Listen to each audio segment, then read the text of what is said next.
This time I'm going to call the meeting into order. City Clerk, can you please call the roll? Commissioner Avila Vasquez. Present. Commissioner Burbank. Commissioner Caldwell. Here. Commissioner Jody Lee. Commissioner McCool. Here. Vice Mayor Bradford. Here. Mayor Avila. Here. Can we please stand for the pledge? Pledge allegiance to the flag of the United States of America and to the republic for which it stands, one nation, under God, indivisible, with liberty and justice for all. This time we're going to do the workshop to review proposed annual budget for fiscal year 2023-2024. Mr. Mayor, our Finance Director will make a presentation. You should have in front of you a document that looks some like this, which will be the slides that are being shown today.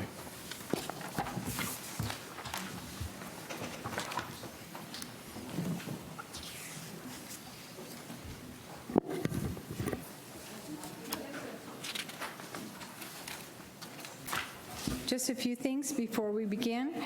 I just want to let you know that we are still waiting for the final revenue estimates from the state of Florida. They have not come in. We checked this morning. And we also just received on Thursday that the estimate for the insurance company for liability coverage, the amount was $1 million higher than anticipated, which is not included in the budget book that you have in front of you. We just received that information. I just want to share this with you because the budget is continually adjusted as we move forward through the process. This first slide is a summary of the entire citywide budget. The first two columns that shows the revenues and expenditures in a very condensed format. As we move through the budget book, you will see an increasing amount of detail on each of these lines.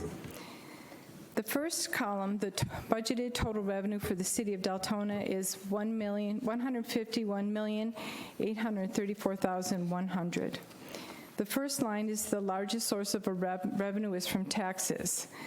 Approximately $45 million is reported in the general fund and the transportation fund. The general fund receives tax revenue from ad valorem. And also the general fund receives tax revenue from the transportation fund. The projected ad valorem taxes for this year is $31.7 million. The city manager has recommended a decrease in the millage rate from 7.65 to 7.35, which you voted on last Monday. The city also receives revenue from service tax revenue from electric, telecommunication, and gas tax. The projected revenue from these sources is $10 million. The next line on the chart is licenses, permits, and assessments. The assessments include the stormwater assessment, which is projected to generate $6.8 million, and also the solid waste assessment, which is $8.2 million. In the general fund, the franchise fees for electricity is also a notable revenue source. For 2024, it's budgeted at $5.5 million. Another significant revenue source is from intergovernmental revenue, which is from the state of Florida revenue sharing, and also the half-a-cent sales tax. These two revenue sources are budgeted at $13 million. We also receive transportation fund from gas tax revenue, and that's not really changed from last year, and I think that's $3.1 million. The next line is charges for services. It's budgeted at $30.67 million, and $28.5 million is generated from the Deltona water utility and charges for service. Mary, are we following the slide? Yes. I'm sorry. Okay. Yes, I'm going down the revenue line, line by line. I just want to let you know what sources of revenue are included in there and generally how much they are. Also, if you notice on both sides, under the revenues and the expenditures, you see transfers in and transfers out. This is a method that we use to move funds from one fund to the other. Usually things like the capital projects, parks projects, and the capital replacement. On the right side is the expenditure side. The first line is personnel services. We budgeted about $38 million. Operating expenditures are $43 million. Also, the capital outlay, which is probably the largest expenditure category, it's budgeted at $42.8 million. And if you would refer to the budget book in front of you, pages 7 through 13 is a comprehensive detail of all capital projects. They're listed by fund and also by department. This next slide is the proposed budget by fund. The detail for each of the fund is in the proposed budget book. For tabs 2 through 18 is the detail of the budget for the general fund, and it's also by department.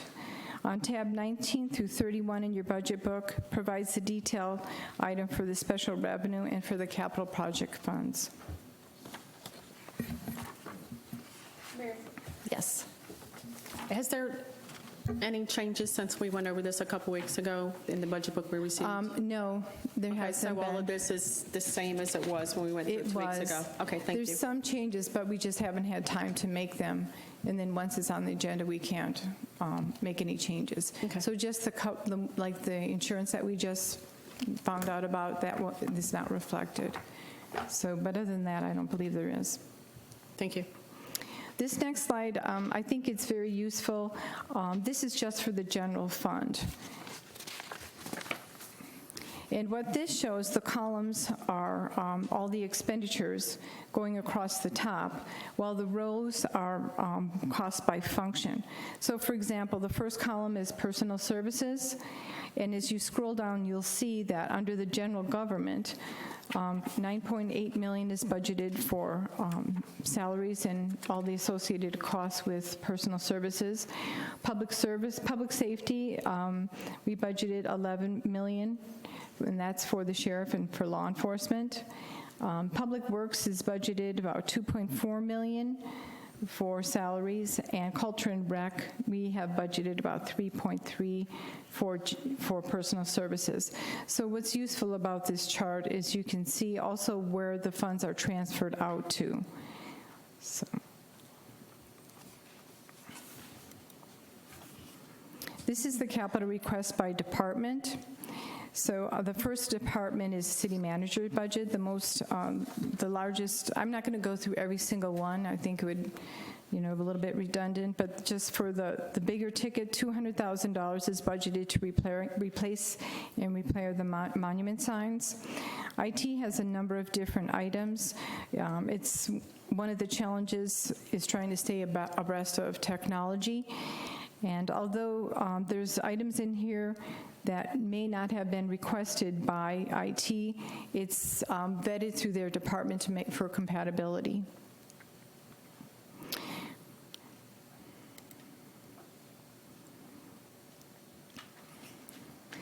Code Compliance has requested a couple vehicles, animal control vehicles. The Fire Department has requested a transport vehicle and a fire engine replacement. Public Works, also notice the most notable is proposed request for land acquisition. Public Works has requested a Caterpillar compact truck loader. Parks and Rec has requested new and replacement vehicles as well as upgrades for various parks. Stormwater has requested a vehicle as well as emergency portable pumps.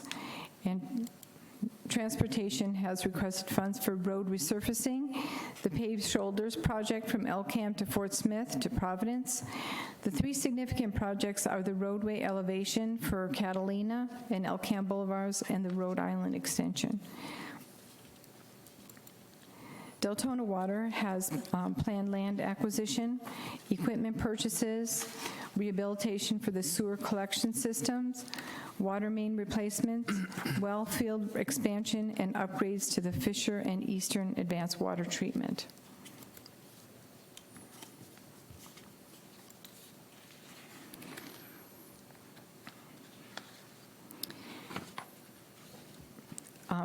There have been 4 new requests for personnel. Actually, under the finance, that's a transfer from the IT department. It was budgeted last year and unfilled. A budget coordinator in HR, I'm sorry, that's for the finance department. The HR department has requested a clerk, and Deltona Water has requested assistant engineer. There also has been a number of personnel requests. A few departments have made personnel changes to enhance the efficiency of their departments, and this is done through promotions and reclassification. And there's supposed to be a slide in here for grants that must not, it was added at the end, and it's not, it's in your book, and I apologize for that. If you could turn to your book on page 14.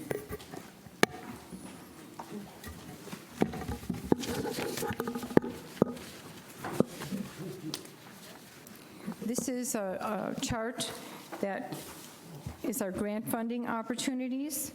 We have 4 significant projects that we have made application for the grant funding. Mary, I'm sorry, well, where is that? Page 14. I think they're in the budget book. I think that's what they need this out. It's this one right here.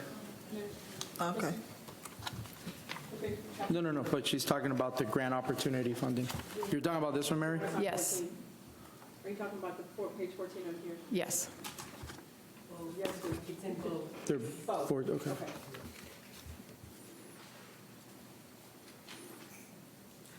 Got it.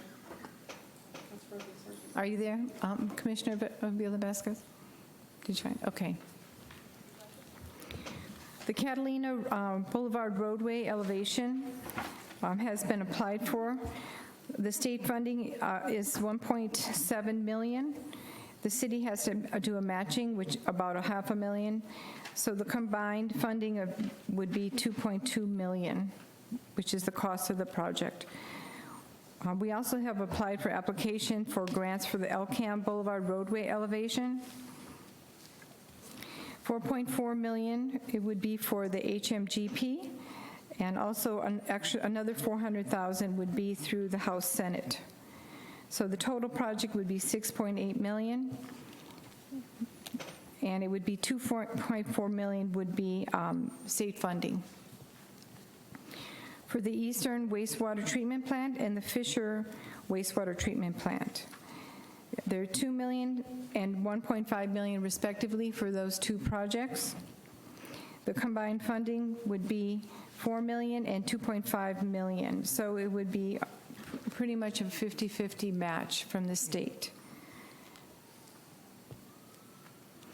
Do you have any questions? Commissioner Avila Vasquez? Thank you, Mayor. Mary, when it says grant funding opportunities, do we already have some of these funds, or these are something that is coming down the pipe? Some of them have been approved, and I can't really say where we are in the process. Mr. Chisholm, are you able to give us a... We have not received any agreements that would go along with these grants at this time, but they have been approved and the governor signed them into law. The only comment I would make, there's a number of elements that we are beginning at the present time, even now, that's not part of this budget, but we've gone out and solicited a contractor for Teresa Basin to do the study, and we're now talking to some companies that are in the construction business. So there's several things that are going on all at once, and we're not waiting just for this to occur.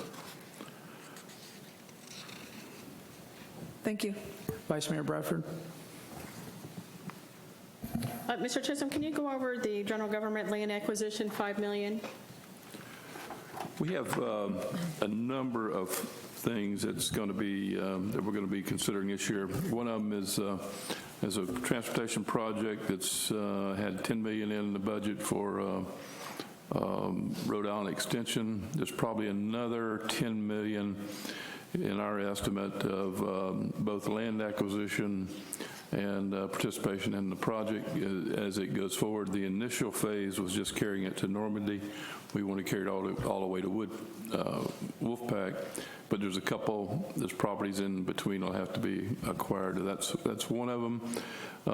We had talked about some other lands that we would acquire for extension of recreational programs and services.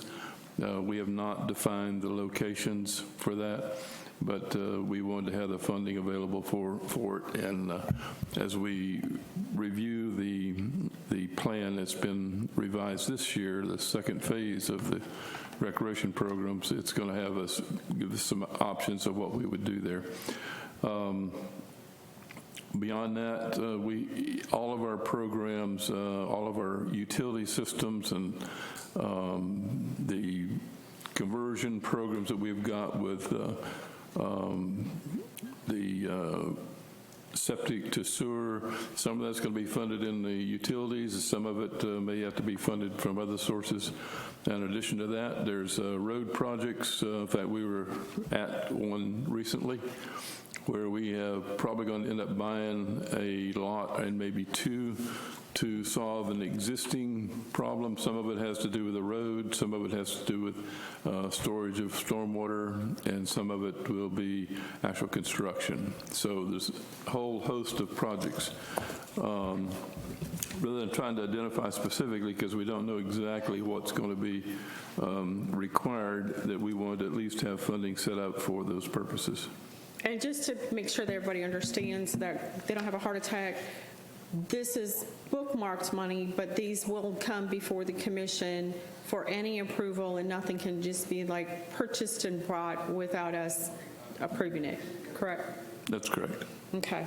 And I'm trying to find it because there was something in NCRA, and I'm trying to find it now. If there's anybody else, go ahead. Commissioner McCool? Thank you, Mr. Mayor. Sorry, I didn't ask before the meeting, but I think incumbent upon us for public input at some juncture here. But there are questions that were asked that if we can get these, because I made notes as I went along, and my book also.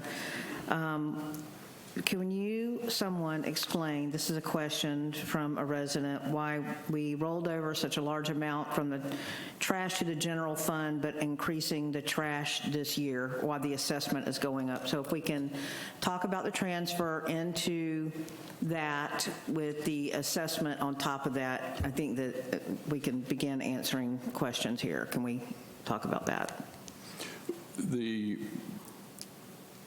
Are you speaking of the $1 million question that I keep getting? Yeah. Okay, that is intended to be available for storm debris removal in the event that we get another hurricane this year. We spent $5.8 million last year with that the storm-associated cost. We will not get that money back if we get back, we anticipate we'll get 90% back. If we get the 90%, it would probably be 4 or 5 years out before they go through complete their review and appropriation of funds.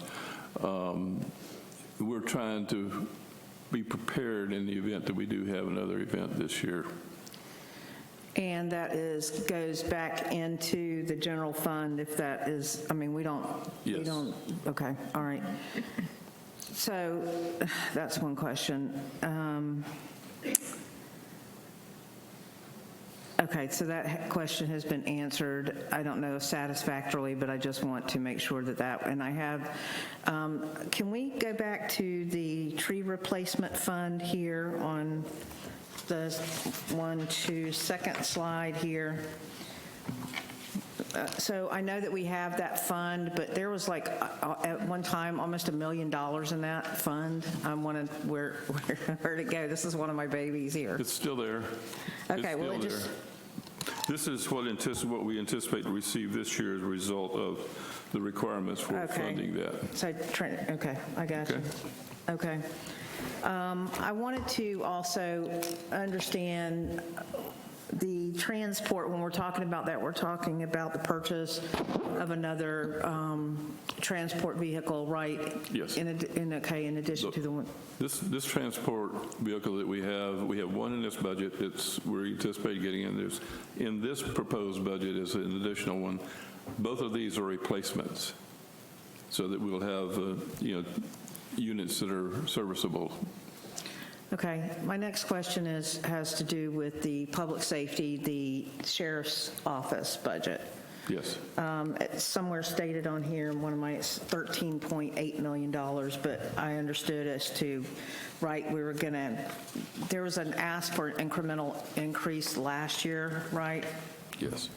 But where are we at with that? Because here's I want to make sure, one of my issues was with levels of service. And I want to make sure that we are talking about that before we commit to a budget this year on the levels of service, that it's completely transparent, because I know that I have asked for extra traffic units, or for us to discuss asking for new traffic units. And I just want to make sure that that's being heard. It's what the people want, right? And Yes. I need to understand that we are operating at our level of service for that. So is that indeed the case? We've not set final budget for that, correct? What we have got to do, there's probably another $300,000 in costs we've got to put in this budget, which we don't actually, I like to bring it into the budget as we get into the year. We have funding that was returned to us from the sheriff last year that's sitting there for this purpose, and that does bring additional units to the city to provide additional traffic control. I think, Commissioner McCool, that we had a conversation with the Sheriff's Department, and they were going to add 2 personnel. Was it Yeah. a lieutenant and a sergeant? What is it? It was a lieutenant and a sergeant? And the cost estimate would be an additional $375,000. They kept their contract the same this year as it was last year, and I just had a conversation with the finance director there. They estimated that because of FRS costs going up, that it would be an extra $25,000. So the budget proposal that we have from them would be $400,000 for those 2 other employees.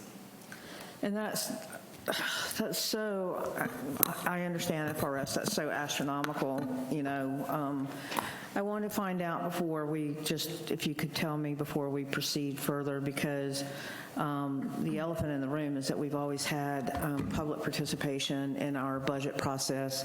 I know that we were moving through, we had lots of meetings with the commission, but I don't know if... Well, respectfully, I'd like to hear from the public as well. So, Yeah, well, I that's don't what know I'm... if that's the feeling of everybody on the dais, but. Yeah, and so if we could... Huh? I'm sorry? Okay. Yeah, we're all in agreement we're going to get public participation? Okay. Yeah, because I really want to understand these questions, because some of them are above my head. I did not write every single one of them down, but I have concerned constituency, right? And I think as long as we're answering these questions, and we'll sit down with our public, because we're running like later than we did last year, right? And so I just want to make sure that they have a time to process this also. That's all I have for right now. Mr. Mayor, the processes are different in every city and throughout the country, so it's not unusual. In Florida,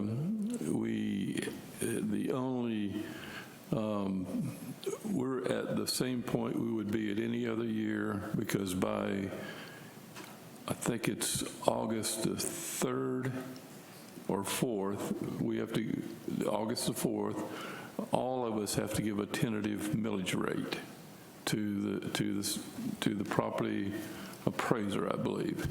All right, we're on target to do that. That doesn't mean the budget is done. It means that you can't raise the budget beyond that amount, the ad valorem impacted part of the budget. So we're right on target with what you would have done prior years in establishing that. There may be other processes you all used in getting to this point. We did what I've done for 30 years. So to me, it's pretty routine. The meeting in September is when the budget gets approved. And I don't remember the date, the 8th of September? Or It's September 6th and the 19th? the 6th and 19th? Yeah. It's Wednesday after Labor Day.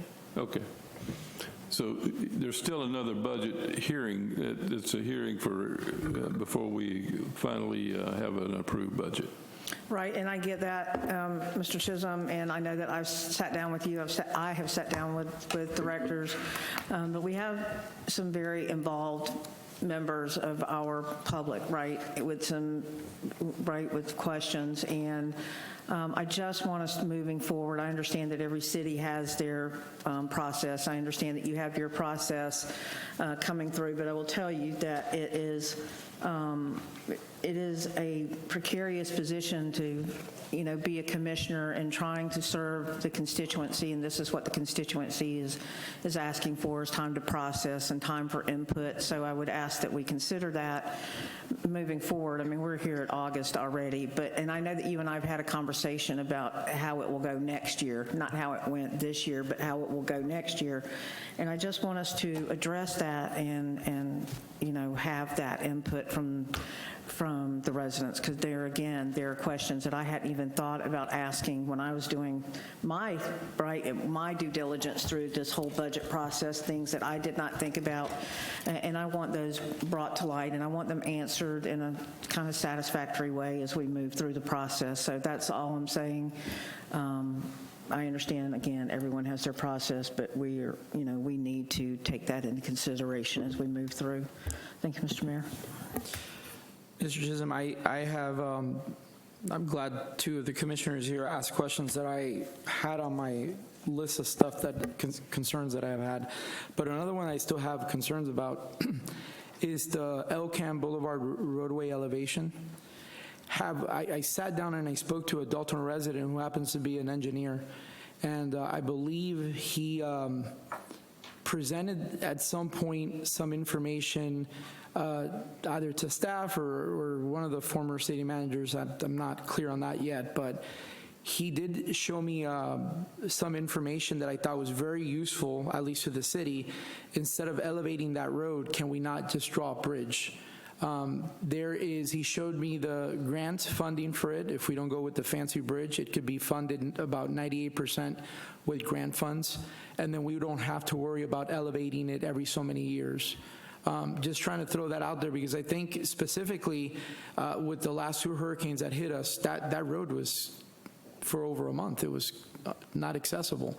And a trip that would have taken you 15 minutes was taking everybody over 40 minutes to get from point A to point B. So is that something that we are considering even?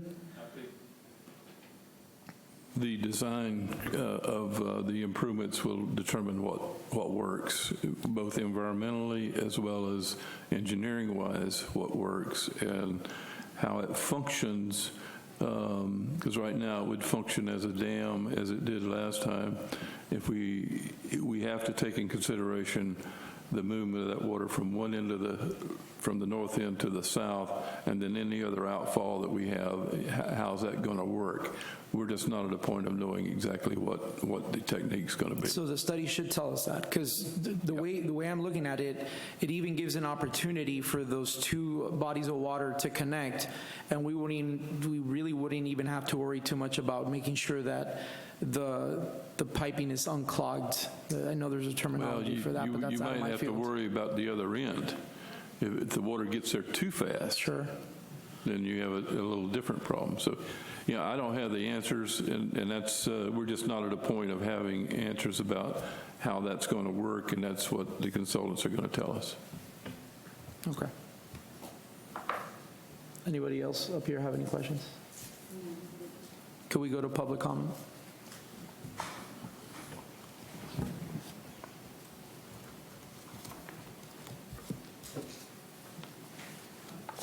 Thank you, Mary.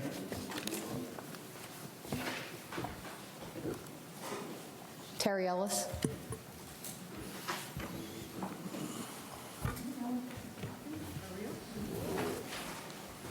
Okay, 2 minutes. Okay, I'm going to run through this quick because I only have 2 minutes. So regarding HR, so we had a staffing study about, I don't know, 2-3 years ago, and I noticed that there's a cost of living increase and then an extra 2%. There's been some conversation about performance and evaluations and maybe moving to a merit increase model, so I was just wondering what happened to that. Also, I would like to know in the budget, where's the money for, the meters are already paid for, but where's the money for the network? I didn't exactly see that. I think it might be on page 11. We paid for a ADA study, and then I was looking at the Parks and Recs plan, and I was just wondering how much of those, I saw all the things that were being updated, but I didn't see anything in there for ADA updates, and so I was just wondering what happened and whether or not there was a true up there. I'd also like to find out the center. I see that the budget is $1.36 million. I'd like to know how much of the center, how much revenue is being generated by the center for that budget. It doesn't seem like we've ever received that information. And then I'd also like to know, so we have this budget, and by the way, to me, it was one of the better budgets that I've seen. It was very easy to follow, made a lot of sense. And at some point in time, I want to talk about how to creatively grow our revenue opportunities. And lastly, what are we going to do throughout the year? And Commissioner Avila Vasquez, I thought about you. How are we going to keep track of whether or not we're accomplishing the things in the budget? Thank you very much. Thank you.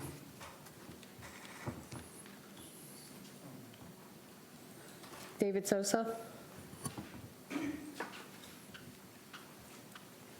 Okay. Unfortunately, I have a lot of questions. However, they're all sitting on my documentation at my desk because the city advertised this as no public comment, so I didn't bring any documentation with me. But what I do have concerns with is the $5 million that you've got listed for the center area for land acquisition. What parcels are we buying around the center for $5 million? I mean, that is perfect property for commercial once Catalina Point is put in. So why is the city buying more property in a very good commercial area? 2, when you guys voted for Marcia to be our city attorney, you said no more than $300,000 per year. Yet in the budget, you've got $500,000 allocated. Judging by her current invoices, that's about what we're going to pay, is a little over $500,000, probably closer to $6 million. I also sent you a purchase order for her. I'm not sure if you've looked at it since the last meeting, where she had a purchase order for $150 an hour at 70 hours, billing the city $261,000. The math doesn't add up. I've asked for an explanation. I've yet to get it. It's simple numbers. She had purchase order. I can't remember the number. It's off the last meeting, but it said $150 an hour, 70 hours, but it was for $261,000. Simple math tells you that's $10,500. Also in here, you've got other land acquisitions in different areas for a couple $1 million. I'll just leave it there for now. Mr. Chisholm, if I can ask, what is the $5 million for the land we're purchasing around the center? Really haven't identified specific properties that would be purchased for the city. That's what you were talking about. Right. Some of them may be those properties, but it may be other properties in another area further than that. So it might not be at the center. May not be. And it still hasn't come to the dais for a vote. That's right. Whatever we end up doing is going to come back here for a decision. All right. Please. Kathy Bryant. And then after Ms. Bryan, I think Commissioner Avila Vasquez had a question. Right, good evening, Kathy Bryan, Deltona. I'm curious about talking about the $1 million for the potential hurricane storm pickup for garbage. I thought we had a hurricane disaster fund, and I don't see that included anywhere on there. And if we do, how much is it, and is there a reason that couldn't come out of that fund? That's number one. Number two, when it comes to finding these properties, as you said, maybe to mitigate stormwater, someplace to put it, for places where the houses may have been completely damaged, you're just not going to be able to replace them. Is it possible to use some of those because they're already flooded and underwater, and maybe digging in a little bit, give it a place rather than using brand new property that could be buildable for, as Mr. Sosa said, commercial or otherwise? That's all I got. Thank you. Commissioner Villa-Vasquez, you had a question. Thank you, Mayor. I know that there was a question about ADA improvements, and I know that there are two explanations on ADA. One is on transportation funds. The other one is on the community, the CRA. Would that answer that question on the ADA improvements, or is that something different? I'll have to go back and look. I don't really recall specifically how we had that. Okay.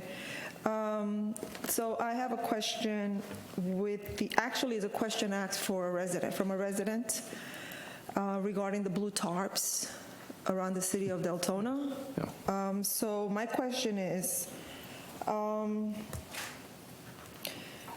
and I wrote it down under the SHIP funding. Can some of these funds be used to help with those blue tarps? And the other question that I wanted to ask was, and I think we had discussed this once before, can code compliance help by dropping off an application when they drive by and see a house with a blue tarp on top? And the other question that I have is, how long is a home allowed to have a blue tarp on their home? Do we have an answer for that? Because I can tell you that in my district, there's a house that has a blue tarp since the last hurricane, which is not eon before that. Okay. Suzette, working with the Code Compliance Division. We did work with Community Development, our Code Compliance and our Community Development Unit, and identified, and Community Development did reach out, Code did reach out. So the ones with tarps that they made contact with did not qualify for the CD monies. So that effort was made, yes, ma'am. Okay, I'm glad, that you have an answer. So this resident that sent us the email that we all receive, probably listening, can understand what the city is also doing, trying to help these residents with the blue tarps. And as you said, some of them have applied but don't qualify. Yes, ma'am. So, right. And so, do we know how long a home is allowed to keep a blue tarp on their roof? So Code Compliance will work with each homeowner individually and look into the situation and try to work with them to come into compliance. So there's no one answer if that helps. We'll look at them individually, but I'll work with Code to see if they'll just kind of sweep around again and see if they can re-identify some of those blue tarps. Thank you. Appreciate it. Also, with the CRA project, the bus shelters, are we going to continue follow up with that, or are we just going to put that on hold to move on to the sewer project? I would recommend we move on to the sewer project. We're going to go on with the sewer project. But does that also involve, let's see what I was looking for. We'll still have to go through a process to do that, though. Okay. Okay, we'll leave it like that. Okay, thank you. So that's the question there. I think I had another question here. No, that was answered already, which was land acquisition. So, thank you, Mayor. Thank you. Before we go to Commissioner or Vice Mayor Bradford, on that topic, Mr. Chisholm, are we getting the county involved to help with that portion right there on Enterprise for that sewer? Because that falls under their CRA. Yeah. I haven't heard anything back from staff working on it, but we'll follow up and see if they're going to. Okay. Vice Mayor Bradford and then Commissioner McCool. As far as the roofs go, I don't know if we can. There was a group, it was a military group, I believe, last year that we were getting help from to do the blue tarps and the blue roofs. It was was it the Marines, or it was one of the military groups, armies? One of them was out there helping to do the roofs after the hurricane. So I know there was some assistance for those individuals. The problem we have sometimes with them getting the help for their roofs, they have to apply for the money. They have to then say, hey, I'm not going to be out of my house. And it's a commitment that some of them just don't want to make. But maybe for the other program to get that other, do you guys remember what it was? It was a Marine. I know the county helped somewhat in providing tarps. Now, as far as going to the next step, There was a whole group that you could call and they would help put their roofs on. Do you remember, Marcia? They were assisting residents put their roofs on. Yes, but it was going through this center for the county. It was going through the county? Yes, because Okay. once we had those disaster emergency declarations, we were working with the county and where they had their centers, and it's an acronym, I can't remember it, but it was a group of professional people and military that were working not only to get tarps, but also help elderly and people that couldn't do the kind of work themselves. And so we were funneling every kind of request that we got through that group. Okay, yeah, I remember there was something that we were working with on that. Okay. I actually found it when Commissioner Mavila-Vasquez was talking. On page 84, we had in the 2023 budget $162,500, where the CRA in prior year, last year, I believe they put over to the commission to approve the bus shelters, the ADA improvements, and the Southwest study improvements study. Obviously, we probably want to look into that $20,000 that was there and keep that in for the ADA improvements. But as far as the bus shelter and the Southwest study, if we're going to be doing the stormwater, we're going to have funds available to do any of this. So I don't know if we need to have another CRA meeting for recommendation towards the council or not.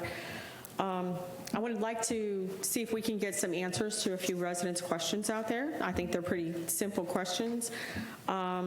The raises, are we currently doing the staffing merit? Are the increases being done on merit? these are not merit raises. They're across the board, 3% across the board initially, and 2% in April. Okay, but are we still doing the annual merit checks on staff? Are we currently have anything to go back to evaluations on staff, or is it still gone? The raises aren't tied to that, but we still do the.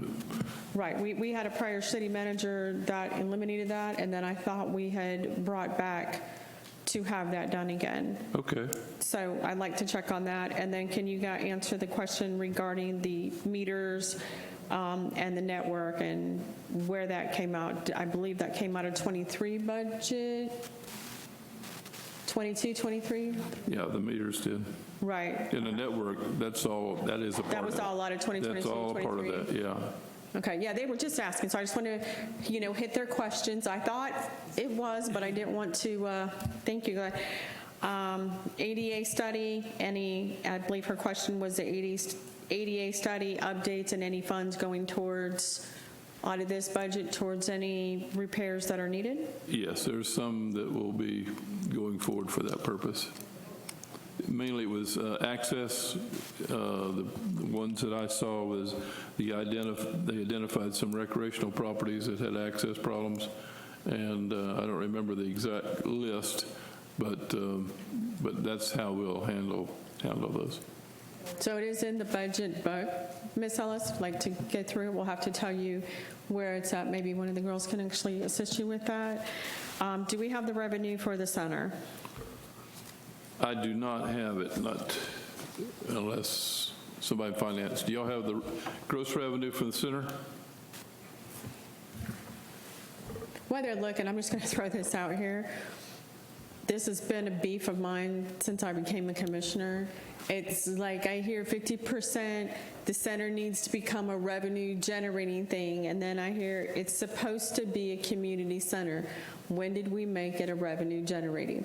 You know, it drives me crazy. So are we a revenue generating, or is it a commission, is it a city center for the people?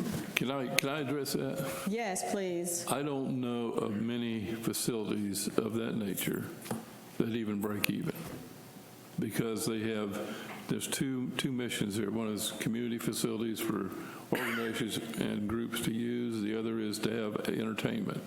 The entertainment angle will sometimes break even, but the overall cost of the operating and the upkeep of the facility is rarely funded strictly from their revenues.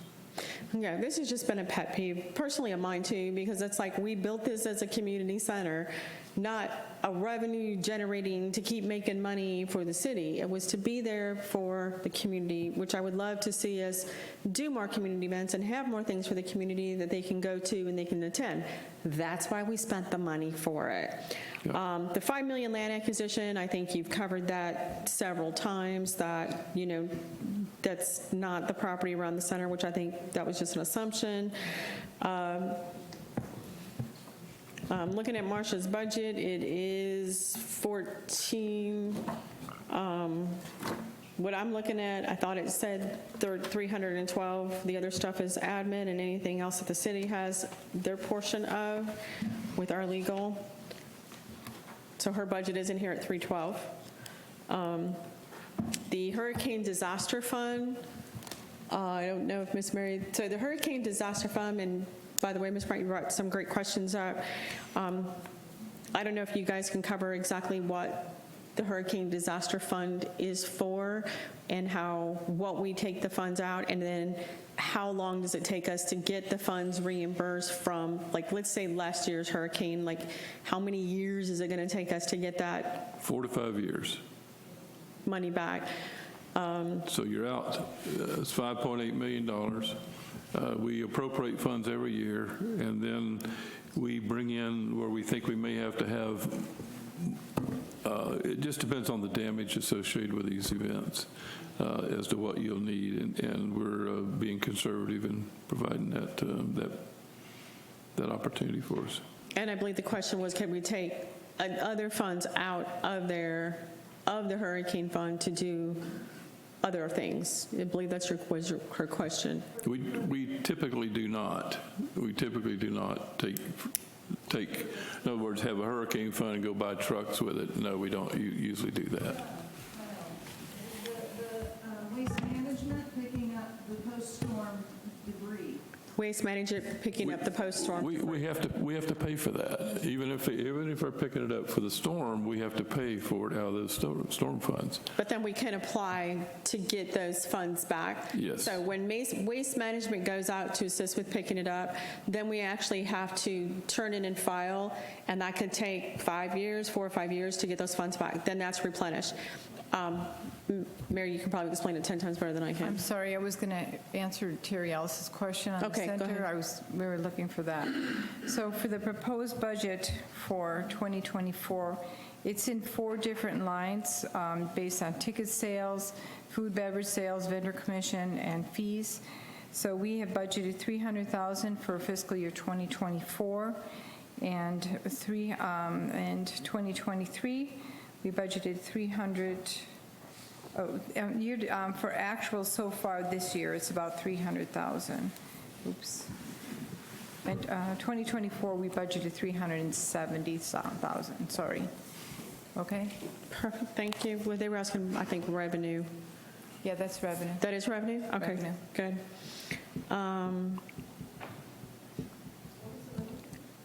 300,000? What was it, Ms. Mary, 300? Yeah, that's not right. That's not right. It's revenue for the center. About 300,000. Revenue. Yeah, about 300,000 so far. Okay.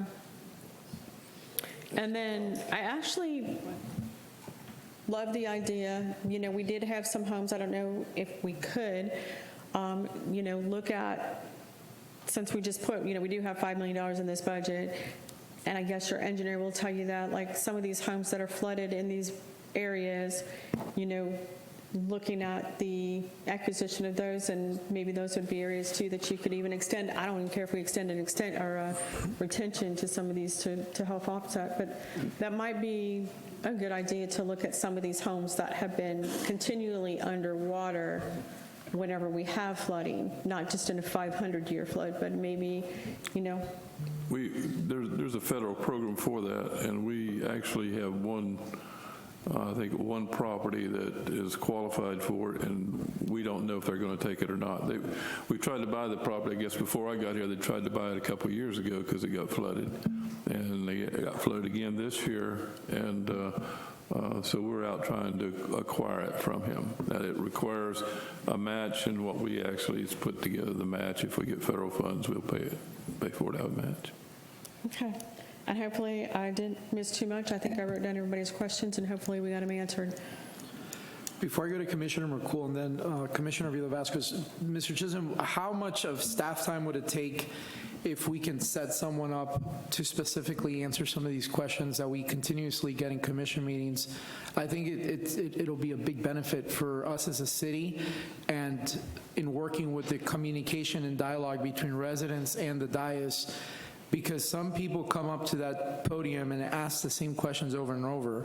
And some of us can try to explain some of the things, but if we can have somebody doesn't have to be dedicated, but somebody that can take down these questions, get with these residents and answer these questions for them, I think it'll help diffuse some of the frustration that some of our residents have. And since we're talking about the budget, if that needs to be budgeted, I think now it's the perfect time to bring that up.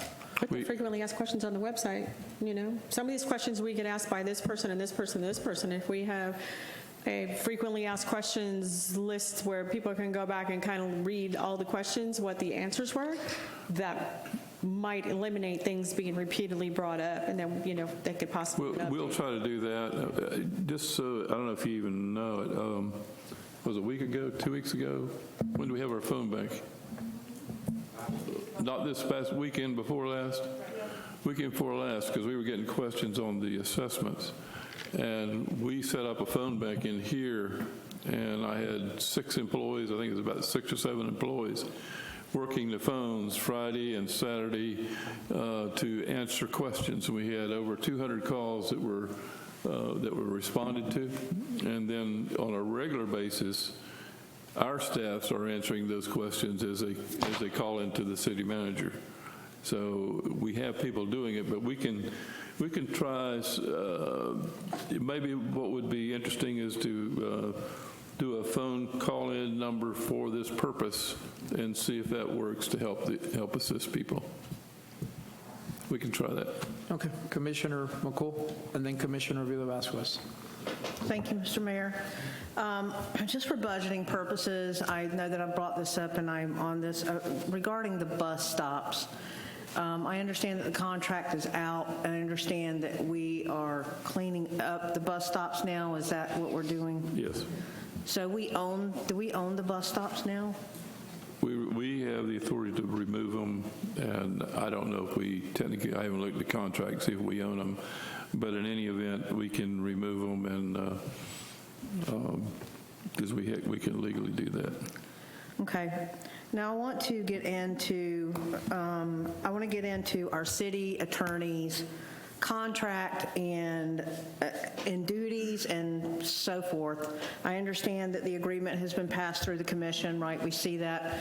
And for the public to understand this also, that one of the things that was passed last year without much fanfare, to my chagrin, because I've been asking for this for a couple of years, is the legal pass-through that we devote to when a developer's coming in and we need this legal work done, that those funds are passed through in as not an impact fee, but as in a pass-through fee for legal services, because last year we had a lot of work on land development done.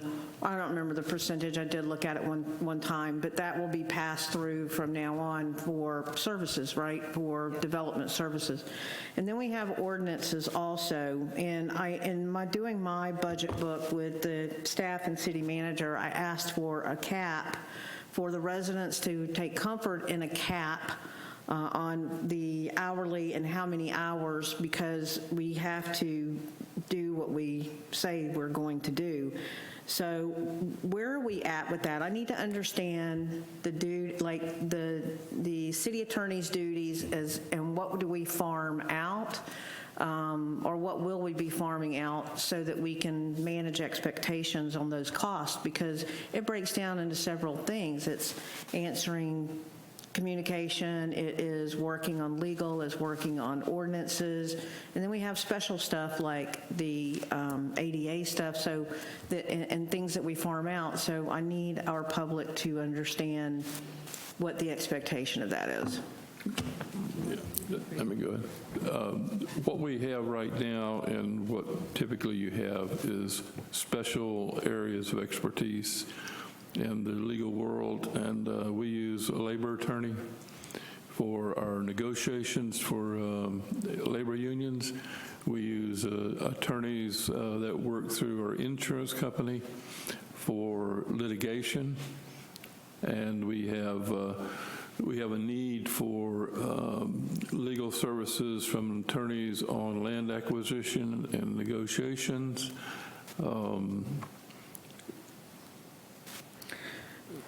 That's probably those groups I can tell you for sure, but there may be others that I have missed. Have I missed anybody? No, I don't think so. Okay. Right, and so and I'm trying to get to a place of complete transparency here, because I think that there's a lot of misunderstanding about what because when we talk about capping city attorney's salary at, I forgot the number, 300 and something thousand per year, but then we come up at $500,000, it makes the public ask, oh, well, I thought it was going to be this, and it's not. If it's going to be that, I think that we have to set the realistic expectation right to the public, so that everyone understands what that billing cycle is like, what there's a cap, because there has to be a way to measure performance of our city attorney also, right, against like what we're doing. So I just want the public to be assured and the public to understand what we're doing as far as that goes. So if we can, Marcia, if we can. Commissioner. Yeah. I provide detailed billing every month that all of you have access to, and they're public records, and everybody can see 0.5 of an hour, 0.35 of an hour. You see, I don't think anyone else in the organization has to provide that kind of detailed billing, which I do. When I went through the selection process, my bid was significantly less than any of the other bids on a per hour. So I have $150 per hour, which is significantly less than the lawyer you had before and significantly less than any of the other lawyers that bid on it.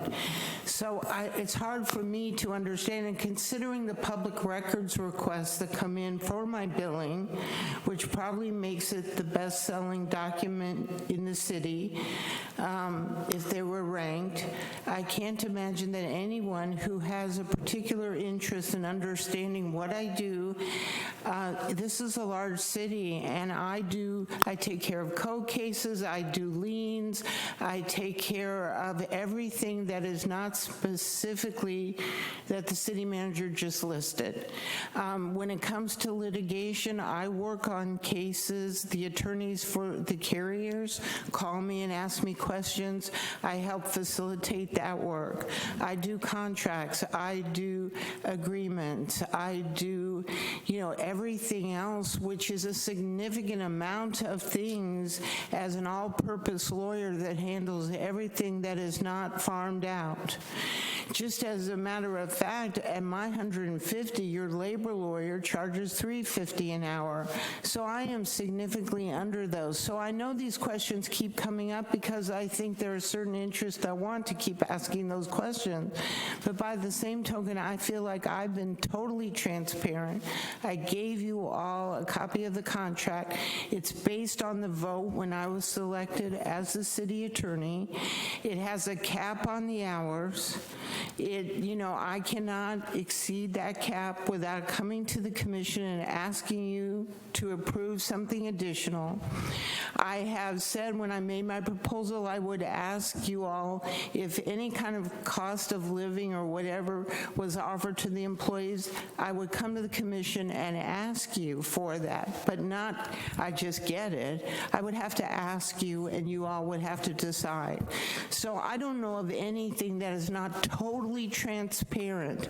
I also spend a good amount of time talking to the commissioners, dealing with the commissioners and the mayor, answering questions about Robert's Rules of Order and just about everything else. I try and be as available and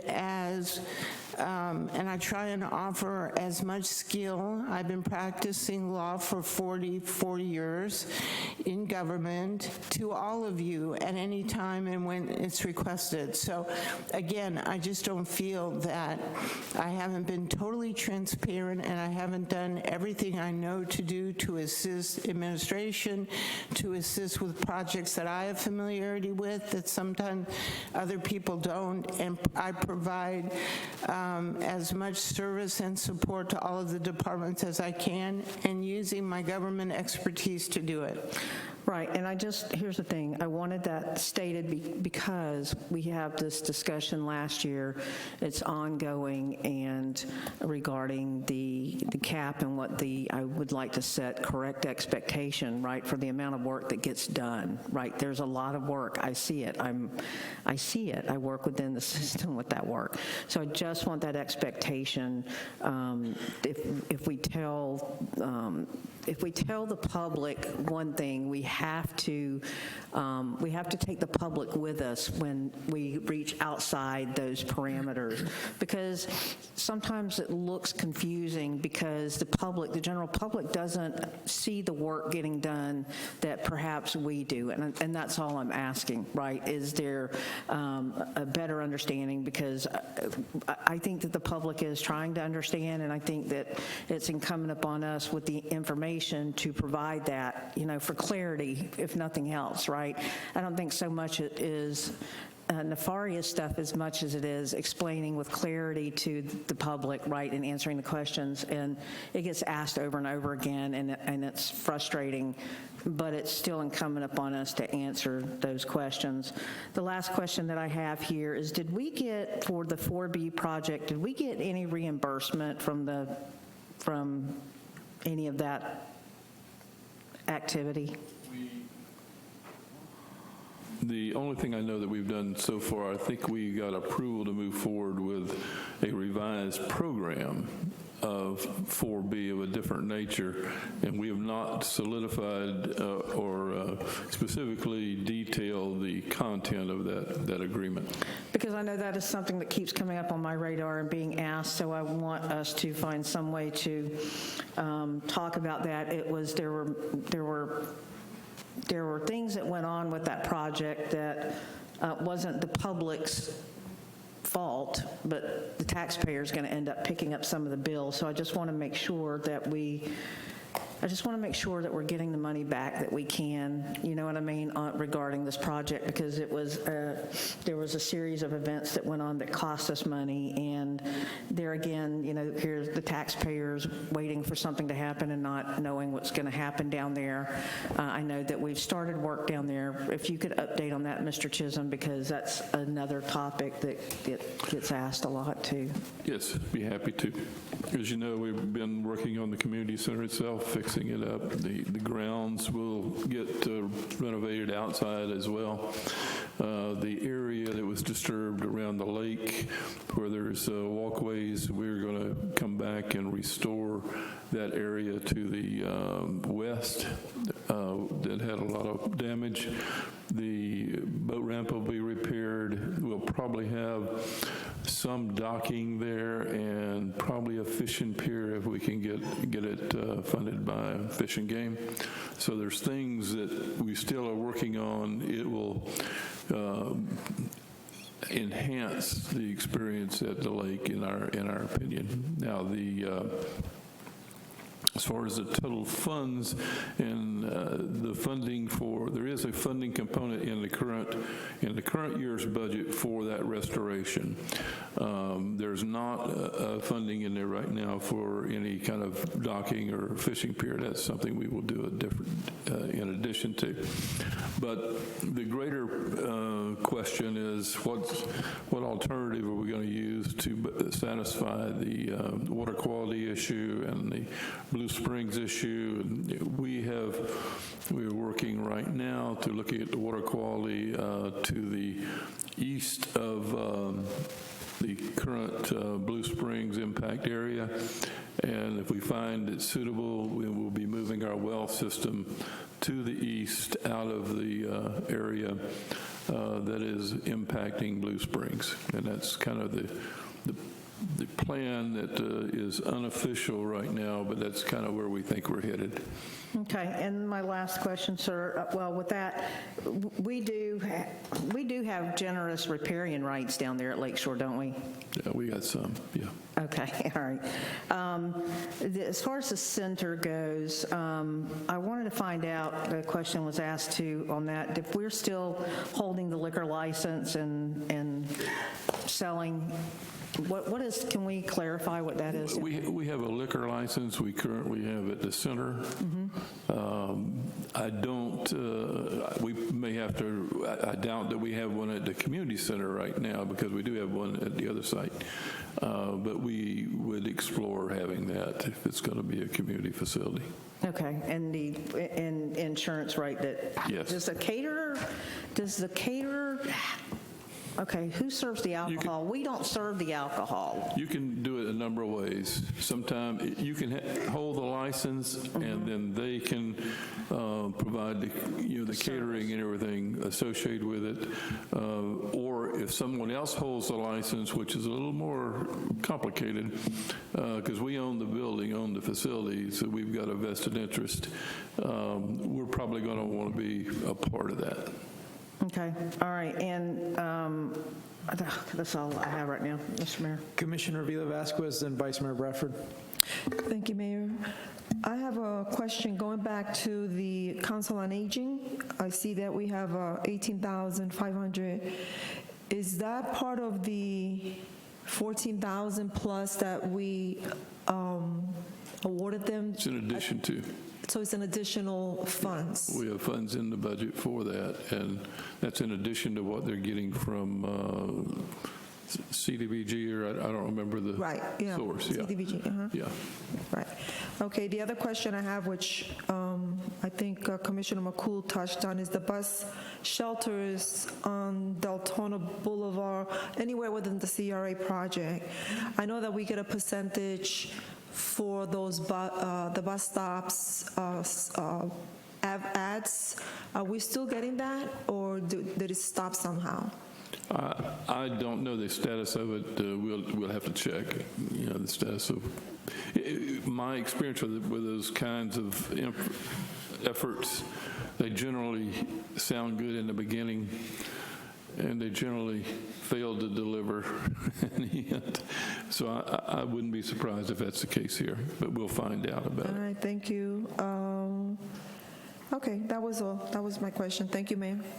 If you need, I believe I think we have two different owners for the different bus stops, from my understanding, because I know. It could be, I don't know. If you need the contact to one of them is actually a state legislator. So if you want that information, I can provide it to you. Very good.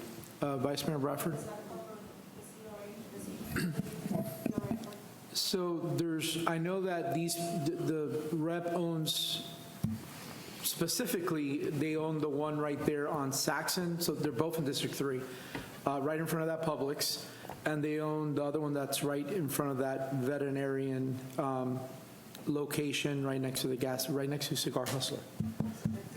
So they're in different areas, but I know that I was told that there's 2 different owners for different bus stops, so we're going to have to figure that out. Well, we can find out who is legally required to respond to the city. That'd be the way to do it. Vice Mayor Bradford. So a couple questions, because I know we have, I talked about the grants at the last meeting, in all transparencies, because there are some people who weren't there. I definitely want to see more grants as far as ECHO goes. So part of the question is there a way to do ECHO grants for Lakeshore? One. Sure. Because we are missing such an awesome opportunity there with the Lakeshore. There's so many events and activities that can be taking place, and the same for the center at Deltona. There's so many things that can take place. One of the things, out of a tree fund, are we limited on what we take out of the tree fund? Does it have to be just like beautification, or hypothetically could it be like a huge gigantic Christmas tree that would be planted and used for, shut up McCool, used for, light up Deltona each year? I'd have to look at the wording to see how it's, we can be very liberal or we can be very, conservative. So there's 2 aspects of it. Depends on how it's written, to be honest with you. A big live Christmas tree. A lot of cities do that, where they plant a big tree in the center of the city somewhere, and they come in as a community, and it's a real live tree, and they decorate it, and they all come out. District 4 is perfect for that. I don't care where it's at. There's a lot of places We have a we can do wonderful it. place right out front here. There's a wonderful place. Well, we don't have a Christmas tree. We have no trees. We don't have trees. When we were doing Christmas in July on Saturday, one thing I said, hey, do we light this place up for Christmas? Do we make it a very festive place that people want to come to? What are we doing to attract people? And these are some things that I want us to start thinking of, is these are the community events that we really need to promote. So I wasn't sure if that was, it's a tree, technically. Yeah. So I don't know if we could do that. I do want to thank you guys, because I'm going to say 6 years I have done this budget. And this was the first year that, I've had a line item that you gave me. I didn't have to beg for it. Thank you very much. And you actually had a meeting with you and staff to go over concerns. Thank you very much. That's all I can say. I know I can be a pain in the rear up here, but being available to work with finance and them to go over these questions was a big help, so that I'm not boring everybody out there and, looking like I'm attacking people just getting questions answered. So I actually appreciate you getting this to me early and letting us work with staff and getting some of these questions answered ahead of time. So thank you very much. Well, it was a pleasure doing it with each of you, because I think you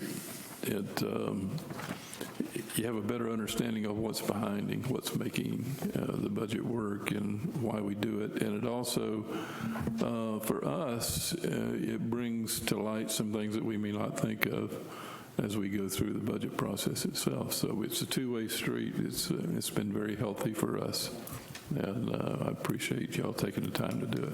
I just feel like it went a lot smoother, and I'm not sitting up here attacking staff, which I appreciate you guys all being here, but I just, last year, I felt like I was nonstop attacking staff because I couldn't get answers ahead of time. So, and it makes us all look stupid.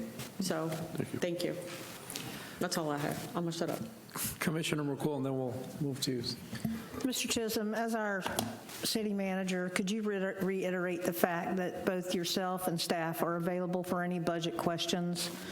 And I would like you to reconfirm that you will honor that time and make that time if somebody has those questions. I know that you've been available but I just want to make sure, and that staff is available also, because we want the public to understand where their tax dollars go. What we're going to do is set up a telephone number and a line for somebody to call and have appropriate people handling those calls.